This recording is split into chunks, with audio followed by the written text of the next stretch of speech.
તમે ફક્ત એક જ દિવસ મેથીના લાડુ આ ઉપરાંત મેથી પાક ખાઈ લીધો તો તમને કોઈ દિવસ કમરનો દુખાવો, બોડી પેન કે પછી સાંધાના દુખાવા નહીં થાય. તો મેથીના લાડુ ખાવા આ ઉપરાંત મેથી પાક ખાવાથી શું ફાયદા થાય છે તેના વિશે વાત કરીશું. Hi guys, welcome to my channel medicine knowledge. I am Harshad Panchal, pharmacy.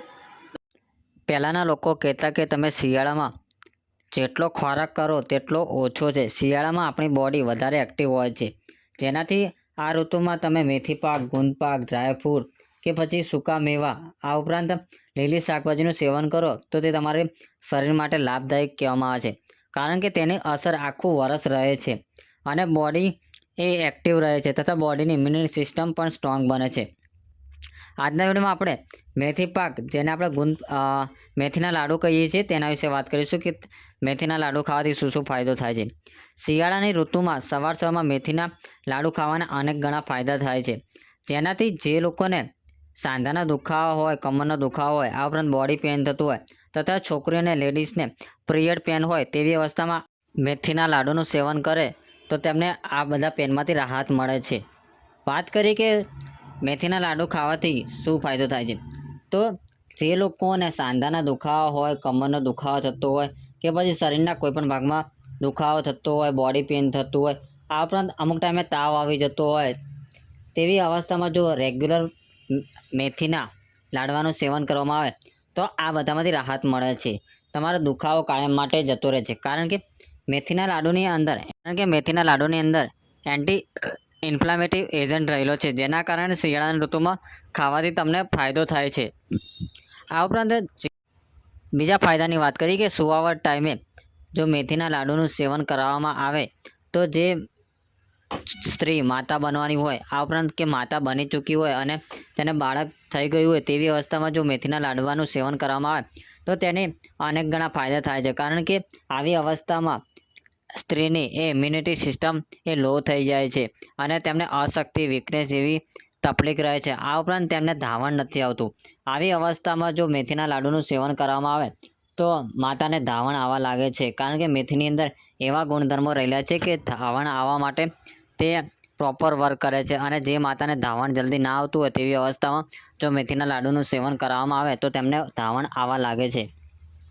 આ ઉપરાંત જે સ્ત્રીઓ, લેડીઝો એને પિરિયડ ટાઈમ ચાલતો હોય, પિરિયડ ટાઈમ ચાલે છે એટલે તેમને પેટની અંદર વધારે દુખાવો થાય છે, બોડી પેન થાય છે તથા પેટની અંદર મરોડ આવે છે. આવી અવસ્થામાં જો સ્ત્રીઓને અથવા તો લેડીઝને મેથીના લાડવાનું સવારે સેવન કરવામાં આવે તો તેમને પિરિયડ પેનમાંથી રાહત મળે છે. આ ઉપરાંત મેથીના લાડુનું તેના ફાયદા બીજાની વાત કરીએ તો મેથીના લાડુનું સેવન કરવાથી તમારી પાચન શક્તિ મજબૂત થાય છે, કારણ કે મેથીના લાડવાની અંદર ફાઇબર રહેલા છે અને મેથીના લાડવાની અંદર ફાઇબર રહેલું હોવાથી તે તમારી બોડીની અંદર કબજિયાત, ગેસ, એસિડિટી કે પછી પિત્ત થઈ ગયું હોય તેવી સમસ્યાનો વિકાર કરે છે. તેના કારણે જે લોકોને પાચન સંબંધિત સમસ્યા હોય, જેવી કે કબજિયાત રહેતો હોય, આ ઉપરાંત ગેસની તકલીફ રહેતી હોય તથા તેમને કહેવામાં આવે કે ખાટા ડકાર આવતી હોય તેવી અવસ્થામાં જો મેથીના લાડુનું સેવન રોજ રેગ્યુલર કરે તો તેમને આ બધામાંથી રાહત મળે છે. આ ઉપરાંત જે લોકો ડાયાબિટીસ પેશન્ટ છે, જે લોકોને કોલેસ્ટ્રોલ ઓછું રહે છે, આ ઉપરાંત કોલેસ્ટ્રોલ વધઘટ થાય છે તથા જે લોકોને બીપીની પ્રોબ્લેમ છે તેવા લોકો જો રેગ્યુલર મેથીના લાડુનું સેવન કરે તો તેમની ડાયાબિટીસ કંટ્રોલમાં રહે છે. આ ઉપરાંત કોલેસ્ટ્રોલ જેવું કે DLH એ નોર્મલ રહે છે અને બીપી પણ નોર્મલ રહે છે, કારણ કે મેથીના લાડવાની અંદર કહેવામાં આવે કે તે નેચરલી ઇન્સ્યુલિન પ્રોડ્યુસ કરવાની શક્તિ ધરાવે છે. તેના કારણે જે લોકોને ડાયાબિટીસ નોર્મલ ના રહેતી હોય તેવા લોકો જો મેથીના લાડુનું સેવન કરે તો તેમની રોગપ્રતિકારક શક્તિ વધે છે અને ઇન્સ્યુલિન જાતે પ્રોડ્યુસ થવા લાગે છે.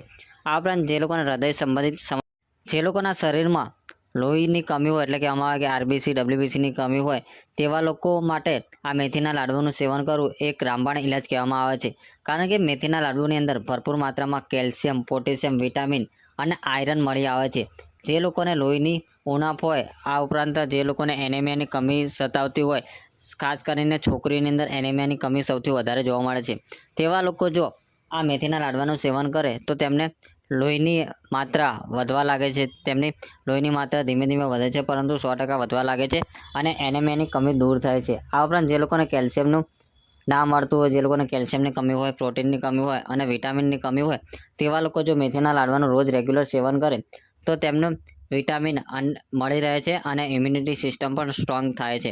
કારણ કે દોસ્તો મેથીના લાડુઓની અંદર અનેક ગણા ફાઇબર રહેલા છે, પ્રોટીન રહેલું છે, કેલ્શિયમ રહેલા છે, મિનરલ રહેલા છે.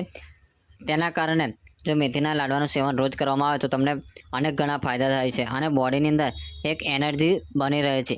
જે લોકો મેથીના લાડવાનું સવારમાં રહેણાંકોટ એટલે કે ખાધા પહેલાં, ચા નાસ્તો કર્યા પહેલાં સેવન કરે છે તેવા લોકોની બોડી એકદમ સ્ટ્રોંગ બને છે અને એક તાજગીનો અહેસાસ અપાવે છે.